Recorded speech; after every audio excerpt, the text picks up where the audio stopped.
ارزم به خدمت شما که اگه موز با پسته دعوا بکنن، موزه به پسته میگه که ناکس تو چته که همیشه نیشت بازه. پسته برمیگرده میگه از تو که بهترم، به خاطر 200-300 تومن جلو همه تا کمر خم میشی. اعوذ بالله منم شیطان الرجیم. سالی که گذشت پارسال بود، سالی که خواهد آمد امسال است و این یک دستاورد بزرگ برای ملت‌های منطقه است. سالی که گذشت سال فشارهای ارتحال آور بود در عرصه بین المللی، تحریم‌های سوزنده و قیام‌های کوبنده و بشار درنده، یعنی عزیز بنده. اتمی هم که خب بیدنده پرونده رو پرونده داور سود زد چون هنده. بله. در عرصه داخلی هم شاهد شیرینکاری های رئیس جمهور خدوم بودیم که الهی سر تخت مردشورخونه بشورنش.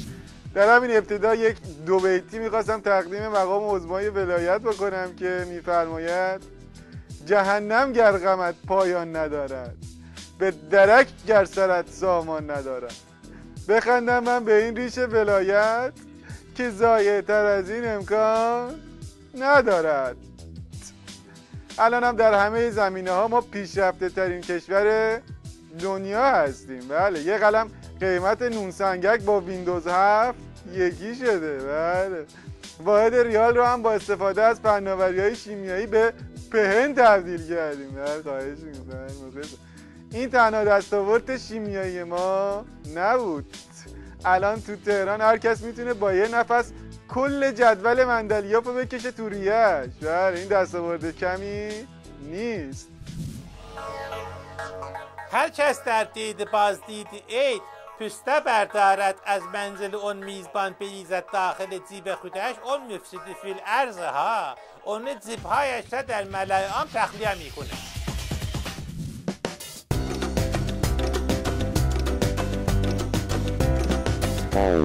شروع کنیم. دو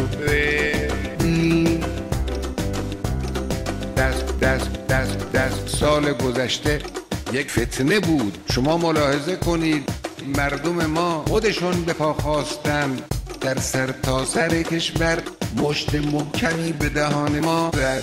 این کار رو خود مردم کردن. این خیلی معنا دارد.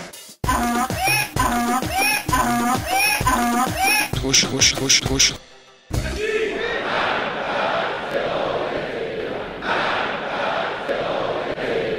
رئیس جمهور سوگند میخوره که قانون اساسی را اجرا کنه. قسم دروغ خورد. هرکی کمگره میزنه تو سر ما. خوش.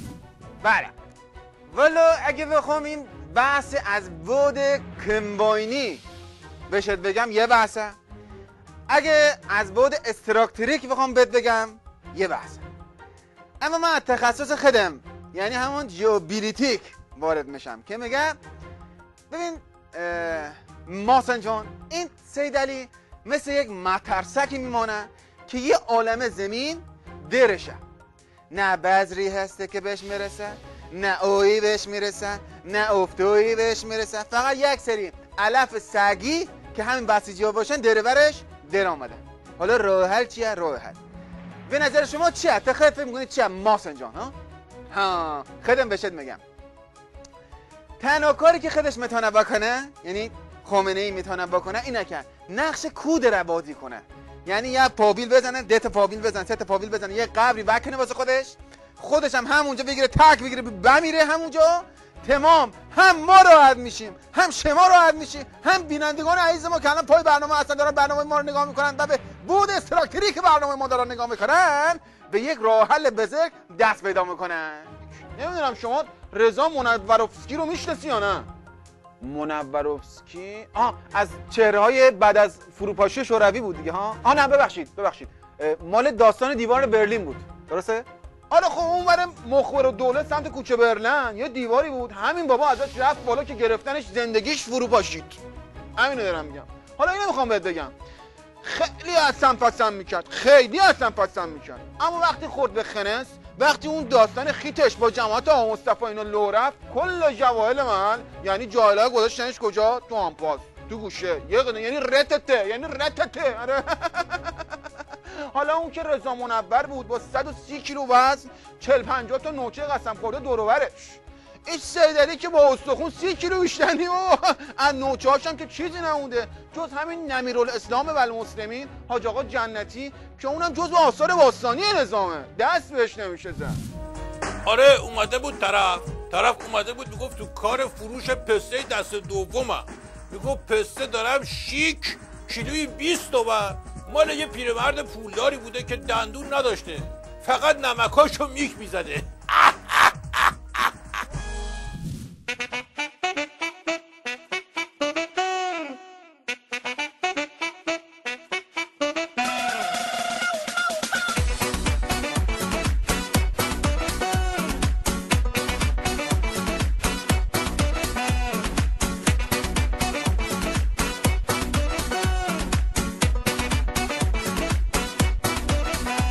این اوضاع دیوونش کرده، اون انترش عصبیش کرده، فشار خونشو بالا میبرم وقتی جفت روی عکسش میپرم.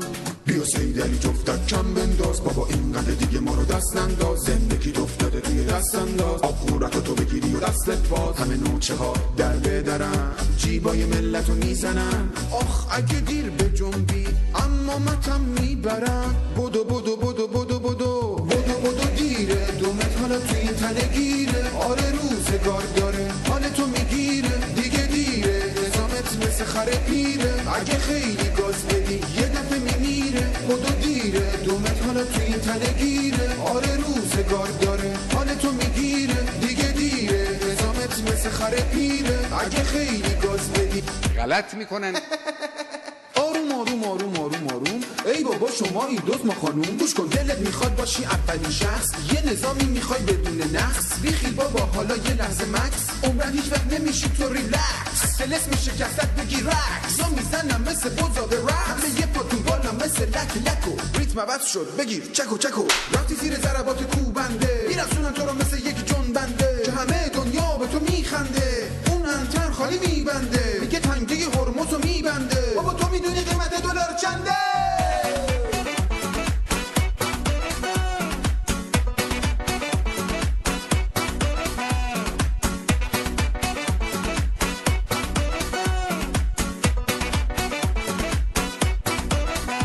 اخلاقت چه بد اخلاقه، آقا مشتبات چقدر غلطاقه، تو میخوای چه کار کنی آقا اولاغه، هر جای دنیا باشی میان سراغه. بیا سیدعلی جفتک کم بنداز بابا، اینقدر دیگه ما رو دست ننداز، زندگی افتاده توی دست انداز، آب قورت تو بگیری و دستت باز، همه نوچه ها در بدرم جیبای ملت رو میزنم، آخ اگه دیر به جنبی اما متم میبرم.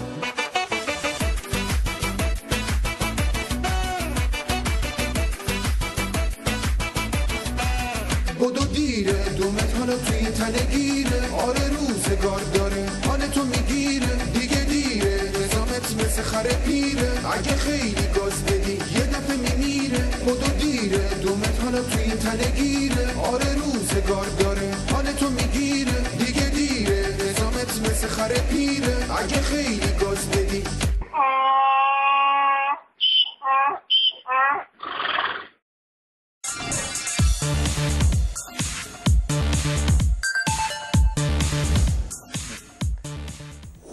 نوبت میرسه به قسمتی از برنامه‌مون که شخصا خیلی بهش علاقه دارم و دنبال میکنم، اونم قسمت با دوستان هست، یعنی مطالب و طنزهای ارسالی شما عزیزان.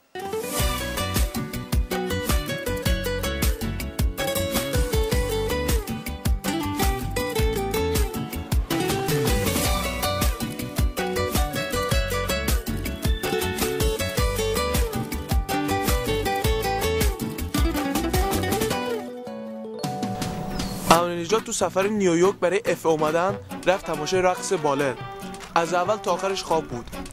بعدش ازش پرسیدم چطور بود، گفت خیلی خوب بود، آدمای خیلی خوبی بودن، دیدن من خوابم رو نوک انگوشاشون رو میرفتن.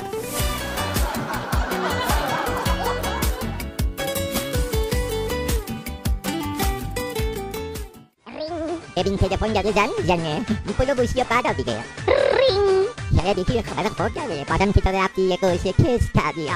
دوست من این خبر خیلی خوبه، همون خبر یک همش منتظرش بودی. یه نگاهی تو کوچه بکن. همه دارم میزنن و میرخشن. اصلا چرا من خبر رو بهت بگم؟ خودت باید تلفن جواب بده.